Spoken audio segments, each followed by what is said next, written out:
జై తెలంగాణ. ఇక్కడికి చేసినటువంటి రోజు నరసింహాచారి గారికి మొత్తం విశ్వకర్మ మహిళ బంధువులందరికీ కూడా హృదయపూర్వక నమస్కారాలు. అట్లానే సోదరుడు గారికి అవినాచారి గారికి, అలాగే హరి గారికి, వెంకట్ గారికి, సలీమానకు, మహేంద్ర గారికి, మన సీమ రమేష్ గారికి, సందీప్కి, మహేంద్ర గారికి, సంపత్ గౌడ్ గారికి, భువన్ గారికి, అమ్మ అశోక్ గారికి, మా తమ్ముడు మంచోడను చేసిన సమీర్ గారికి అందరికీ హృదయపూర్వకంగా నమస్కారాలు తెలియజేస్తుంది. మరి మీ అందరికీ తెలుసు, రోజు నరసింహాచారి గారికి ఇప్పుడు నేను సత్కారం చేసిన ఎందుకోసం అంటే ప్రతి ఒక్కరు కూడా ఏదో ఒక సందర్భంలో ఏదో ఒక అంశం మనల్ని తట్టి లేపుతారు. ఆ అంశం కోసం మనం పనిచేయాలని చెప్పి కంకణ బొద్దులే ముందుకు పోతున్నటువంటి సందర్భంలో ఆ అంశమే తానైపోయి కంప్లీట్గా తన జీవనాన్ని ఆ అంశంలో నిలివేసుకొని పొద్దున్న లేస్తే రాత్రి వరకు తను ఏమైనా రూపాయి సంపాదిస్తుందా లేదా అనేటటువంటి విషయాన్ని పక్కన పెట్టి కేవలం ఓం విశ్వకర్మ అనేటటువంటి యూట్యూబ్ ఛానల్ని నడుపుతూ దాని ద్వారా అనేకమైనటువంటి విశ్వకర్మల యొక్క సమస్యల పరిష్కారానికి కృషి చేస్తున్నటువంటి నరసింహాచారి గారు లాంటి వాళ్ళు అరుదుగా ఉంటారు. ఎందుకంటే గుర్తొచ్చినప్పుడు పనిచేయడం, ఎవరైనా అడిగినప్పుడు పనిచేయడం లేదు. కానీ పొద్దున్న లేస్తే ఇతరుల సమస్యలను పరిష్కరించడమే తన పనిగా చేయడం అనేది చాలా రేరుగా ఉంటారు. కాబట్టి నరసింహాచారి గారిని మనస్ఫూర్తిగా నేను తెలంగాణ జాగృతి తరఫున ఒకరోజు నరసింహాచారి గారిని నేను ఎటో పోతున్నా మాట్లాడదామని పండగించుకొని పోయాను.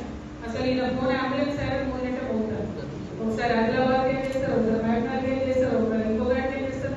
ఏంటి విషయం అంటే ఒక దగ్గర దొంగ పట్టుకోండి, ఇంకో దగ్గర పోలీస్ ఇంకో దగ్గర హాస్పిటల్ ఉన్నమాట, ఇంకో దగ్గర ఫీజు అంటారు. నిజంగా ఒక మనిషికి అంత టెన్షన్ తీసుకున్నప్పుడు కూడా చాలా ఇబ్బంది. కానీ సంపూర్ణంగా తన జీవితం మొత్తం కూడా విశ్వకర్మల కోసం అంకితం చేసినట్టుగా తను పనిచేస్తున్నాడు. కాబట్టి ఆ సమస్య గురించి మాట్లాడుతున్నప్పుడు తన కళ్ళు చెప్పగలిగింది. అది మామూలు విషయం కాదు. అందరికి పూర్తిగా మీద మాట్లాడేటోళ్లకు అసలు కూడా అట్లా అనిపించదు. ఆ సమస్య ఏంటి, దానికి డెప్త్ ఏంటి, దానివల్ల బాధపడుతున్నటువంటి వాళ్ళ పరిస్థితులు ఏంటి, ఆత్మహత్య చేసుకుంటున్న వాళ్ళ ఫోటోలు చూస్తే నిజంగా చాలా దారుణమైనటువంటి బాధ.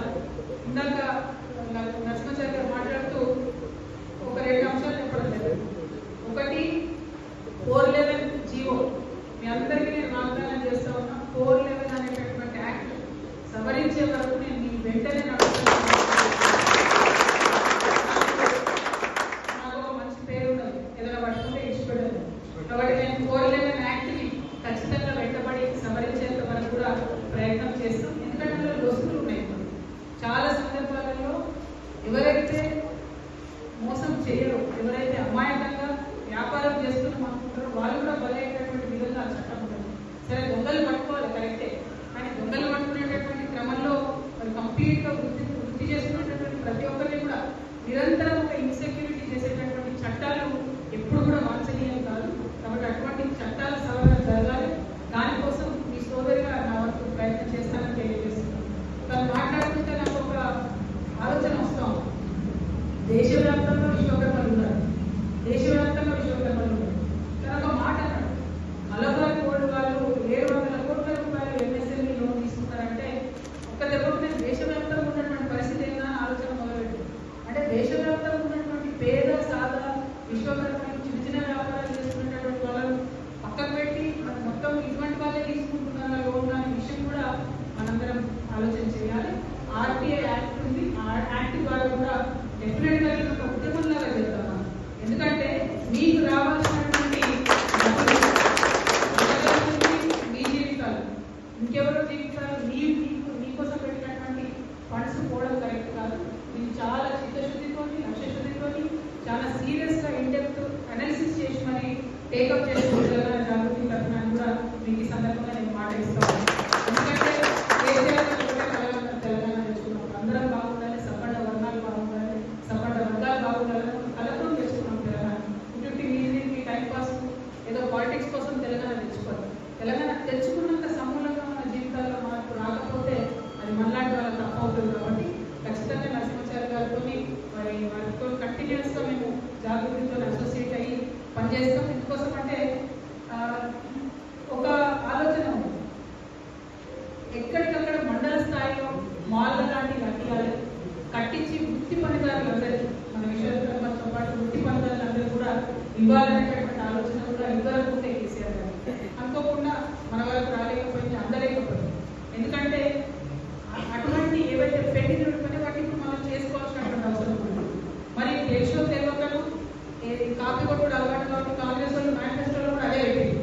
ఏమని ప్రతి మండలానికి కూడా ఒక మాల్ కట్టిస్తాం, ప్రతి జిల్లా హెడ్ క్వార్టర్లో 5 ఎకరాల భూమి ఇచ్చి విశ్వకర్మల అందరి కోసం కూడా మేము కట్టిస్తామని చెప్పారు. కానీ మర్చిపోయి మొత్తానికి ఖచ్చితంగా దానికోసం మనం ప్రయత్నం చేద్దాం, వెంటబడతాం.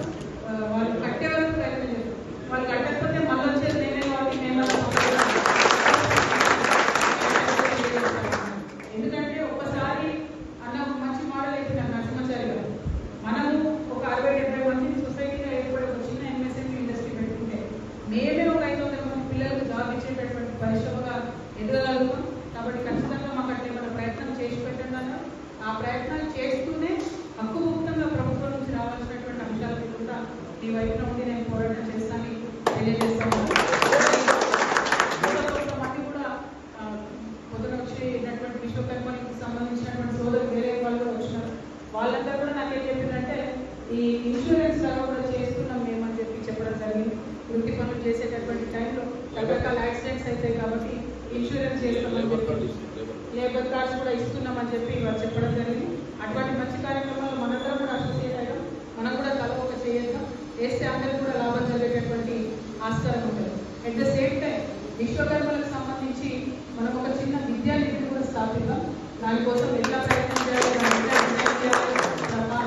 నా పాప గురించి చెప్తా ఉంటేనే అనుకున్నాము. మీరు ఇక్కడికి నా దగ్గరికి వచ్చినారు కాబట్టి ఈ పాప బాధ్యత నేను తీసుకుంటాను.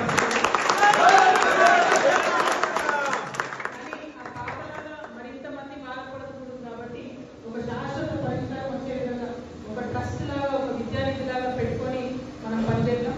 ఎందుకంటే ఇప్పుడున్న సర్కారుకు ఎంత చెప్పినా కూడా చెవుల ముందు శంఖం ఉందంటే ఉన్నది. ఫీ రియంబర్స్మెంట్ కూడా ఇస్తలేదు.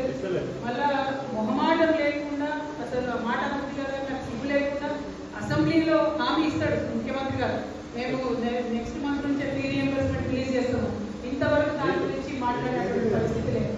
చిన్న స్కూళ్ళు మూతపడుతున్నాయి, పేరెంట్స్ పిల్లలు చదువుకోలేని పరిస్థితి. కాబట్టి మన విశ్వకర్మల గారికి మాత్రం ఖచ్చితంగా ఒక విద్యానిధిని మనం స్థాపించుకున్నాం. దానికోసం నేను జాగృతి సంస్థ కూడా మీకు అందుబాటుమని ఈ సందర్భంగా తెలియజేస్తాము. ఇందాక మాట్లాడినట్టుగా నకిలీ బంగారానికి సంబంధించి ఆ వీడియో నుంచి నేను కూడా స్టన్ అయినా నిజంగా. ఎందుకంటే చూస్తే మంచిగా అద్భుతం ఉంది వడ్డారు. ఆ మనులు ఇంటి చూస్తే లోపల ఇంత ముక్కలు లిటరలీ ఆ రోజు షాక్ అయినా ఇంత మోసం ఎట్లా చేస్తారు అని.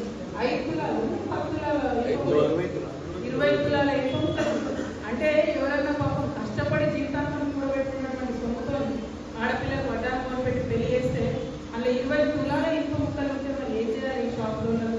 దీని మీద కూడా కఠినంగా ప్రభుత్వాలు యాక్ట్ చేయాలని చెప్పి నేను కోరుతా ఉన్నాను.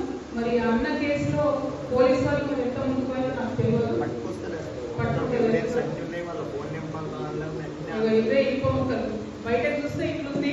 నేను పర్టికులర్గా చూసిన బయట ఆ రోజు వీడియో చూసి ఎంత షాక్ అయినంటే బయట చూస్తే ఇట్లా మంచిగా ఉన్నాయి రాళ్ళు మనులు, ఇంకా చూస్తే ఇంకో ముక్కలు ఒక్కొక్కటి 5 తులాలు 20 తులాలు ఇంత పాపము ఇంత దారుణంగా మరి వీళ్ళు బలైనట్టే మామూలు విషయం కాదు.